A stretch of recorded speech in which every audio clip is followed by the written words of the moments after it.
ഇടക്കാലത്ത്, അതായത് എൻ്റെ ആദ്യത്തെ 2 സിനിമയ്ക്ക് ശേഷം ഞാൻ 3ാമത് സിനിമ എടുക്കുമ്പോൾ ആലീസിൻ്റെ അന്വേഷണ മത്സരം. ആ സിനിമയാണ് വാസ്തവത്തിൽ എനിക്ക് ഒരു ശ്രദ്ധ ആകർഷിക്കാൻ പറ്റിയൊരു സിനിമ എന്ന് പറയാം. എൻ്റെ സിനിമ വിദേശത്ത് പോയതൊക്കെ ആലീസാണ്. ആലീസിനൊക്കെ എന്നെ സഹായിച്ചത് NFDC എന്ന് പറഞ്ഞ ഒരു സ്ഥാപനമാണ്. അതിപ്പോൾ ഇല്ല. അപ്പോൾ അന്നത്തെ ആലീസിൻ്റെ സമയത്ത് എനിക്കന്ന് ഐ വാസ് 38 സംതിങ്. 38 വയസ്സുകാരനായ ഒരു ചെറുപ്പക്കാരന് അല്ലെങ്കിൽ ഒരു ഫിലിം മേക്കർക്ക് ഇന്ന് ഇതുപോലെ ഒരു ആശ്രയമില്ല. അന്ന് നമുക്കൊരു സ്ക്രിപ്റ്റ് എഴുതിയിട്ട് NFDCയിലേക്ക് പോകാമായിരുന്നു.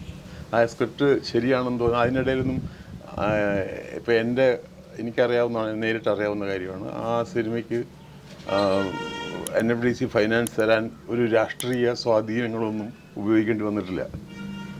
There was A committee. ആ കമ്മിറ്റി നമ്മളെ റെക്കമെൻഡ് ചെയ്യുന്നു. അതിനുശേഷം അനദർ കമ്മിറ്റി വിച്ച് മേക്സ് ഇതിൻ്റെ ഫൈനാൻസ് കമ്മിറ്റി എന്ന് പറഞ്ഞാൽ അവർ അതിൽ നിന്നും റെക്കമെൻഡേഷൻ വരും.